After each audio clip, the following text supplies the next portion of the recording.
I do what I do. Who had done something many white Americans still refuse to acknowledge. They had fought and risked their lives for the United States of America.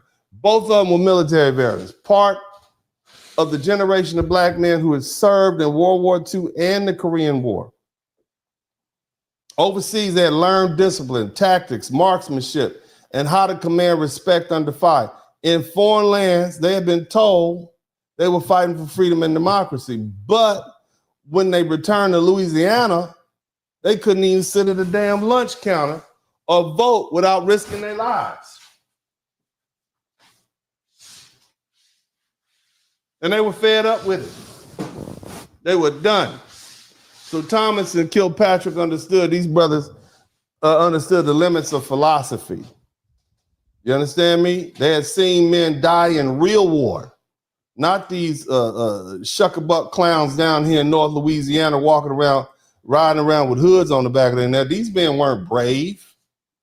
They knew it. They could see it. They knew cowards when they ran. You out here running around with sheets on you. You ain't brave. You just a coward with a gun.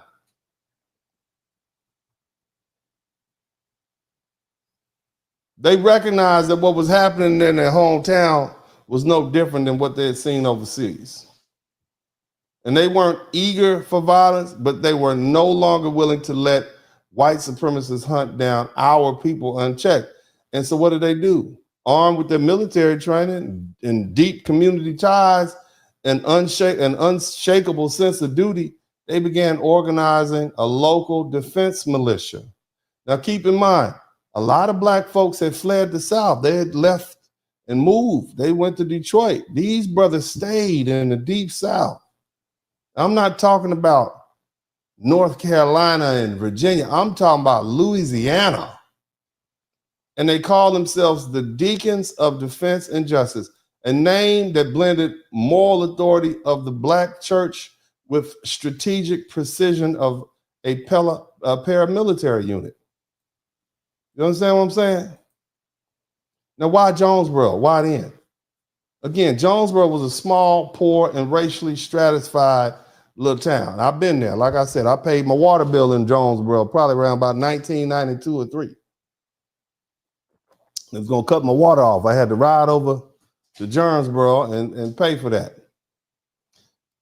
But anyway, like many communities in the South, it was also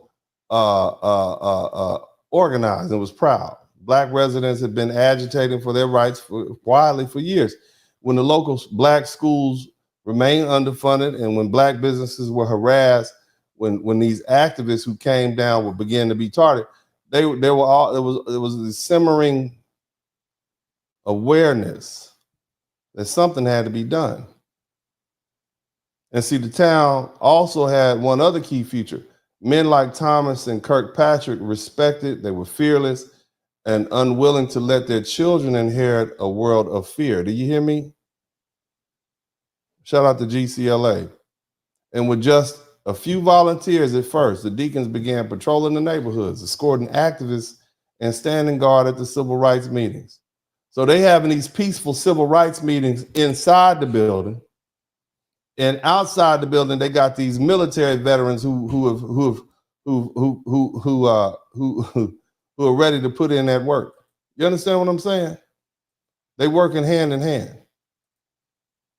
And these brothers made one thing clear. They would not shoot first, but they would shoot back. You understand me? And that declaration alone changed the dynamics of power overnight in Jonesboro. See, their philosophy was this. The group operated under the civil rights era, and the Deacons were not a civil rights organization in a traditional sense. They were a community militia of disciplined, trained, primarily veterans of World War II and the Korean War who protected civil rights workers in marches and neighborhoods using military tactics and patrols and legally obtained firearms. These men had fought for the United States in foreign wars. You see, they were patrolling black neighborhoods at night to deter white violence. They were escorting activists during protests and marches. They were using walkie-talkies and CB radios to coordinate their protection. They stood guard outside of churches and homes and organizations. never initiating violence, but prepared to retaliate if fired upon. And their presence had a profound effect. The mere rumor of armed black men being in the area was enough to get the Klan members to roll up out of there. They didn't want no part. And you telling me you gonna deport 35 million foundational black Americans? You can't deal with 15 to 20 brothers in Jonesboro, Louisiana surrounded? Come on, man. So when these immigrant folk come tell you that we're next, make sure you tell them they tried or they would have and it didn't work. So here's what happened. Of course, this sent shockwaves through the Black South. So for the first time in living memory, it's not that it had never been done before, but in living memory, black men in Jonesboro were standing up to the Klan, not with prayers. Okay, they might have prayed, but they also had shotguns and revolvers and strategic resistance. The local Klansmen had long been accustomed to immunity. They suddenly found themselves outmaneuvered and outgunned. Other towns began calling. Chapters formed. Black veterans across the South dusted off their uniforms and answered the call. What began in Jonesboro, Louisiana, spread down to Bogalusa, Baton Rouge, and eventually dozens of other cities. And though the Deacons are often overshadowed in the civil rights history purposely, they don't want to know about that. They keep that secret. Just focus on Martin Luther King.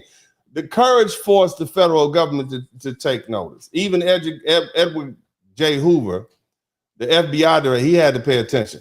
Not just because they were a threat that they posed, but because they were winning. Here's what I want you to understand. If you ever try to do anything with any veterans, ever, I don't care what you do, you're going to be investigated. You understand what I'm saying? Because our veterans, especially our black veterans, we don't give our black veterans enough credit. They have been the crown jewel of the civil rights movement throughout the history of this country. Our military guys, shout out to the United States Marine Corps. Shout out to the United States Army. Shout out to all the cadets in the Air Force. Shout out to all the Navy personnel. Big shout out to everybody in all the armed services.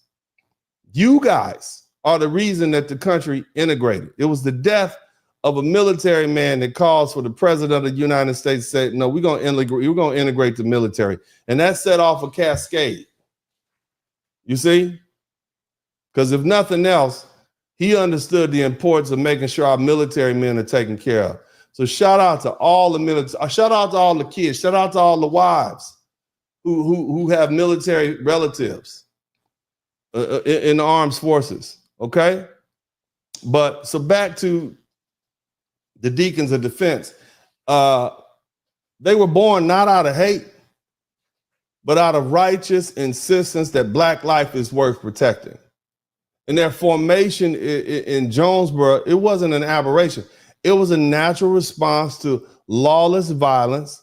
It was a last resort for a community abandoned by the state and targeted by its own neighbors. What gives white people more right to be in this country than us? And we've been here before them. That's what I want every self-respecting black person listening to me right now. What gives a lot of these white folk just got here? Their relatives just got here in like 1920, 1930, 1910. Our relatives been here even before that. I want you to understand they don't have any more right to this country than we do. If push come to shove, we can show our lineage predates theirs. So what are you talking about? Don't you ever let some white folk tell you to go back to Africa. Tell them to go back to whatever Polish enclave or Eastern European or Irish potato farm that they came from. You don't ever let them push you out of your country. You are the most American of all Americans because you're the ones who actually had to fight for all the rights that America promised everybody. You forced America to do the things that it said it was supposed to do. Nobody is more American than foundational black Americans. I want you all to keep that in mind. And I'm so tired of these folk out here saying, oh, America will bend to the will of those who are strong enough to take it and hold on to it. This is just land on the earth, and this is God's earth, and you are God's child. The land belongs to everybody, but it belongs to nobody. Everybody has right, nobody has right. It's whoever's strong enough to take it and hold on to it. So stop acting like you don't belong, black people, especially my foundational black Americans. Stop acting like you don't belong. This is your country. It's yours because God said it was yours. It's good yours because you're a child of God. Keep that in mind. What's up, what's up, what's up? Welcome to the broadcast. This is Uncle D. People wash their ass in the tub, Kamala Harris. You were tuned in to Uncle D. This black man talk, pull up homie, take a seat. Don't be a shadow watcher every day. You learn something, then you earn something. Let them know and drop some money in the plate. It's getting cold, ladies, talking ratchet. There's a king here, grab your coat, zip your jacket. Keep quiet for a second, close your jaw. Attorney Spurling, this ain't pearly, know the law. Talking Constitution, pushing pins when he shootin', give him that. Masculinity, just for the record, sprinkle that. You can keep your cat, gotta cut it.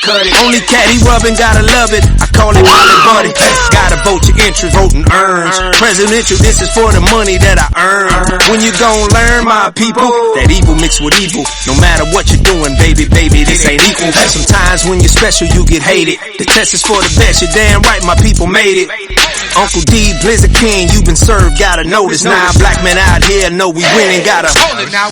Uncle D, you been served, get your notice. Now black men out here know we winning, gotta hold it now. Uncle D, you been served, get your notice. Now black men out here know we winning, gotta hold it now. Uncle D, you been served, get your notice. Now black men out here know we winning, gotta hold it now. Hey man, I'll do what I do. Somebody need to whip your ass. Get up and whip him, Sweets. Hey, don't be putting the money in my hand all rough. Take your ass out here. You buy you a Floby and cut your own damn hair from now on.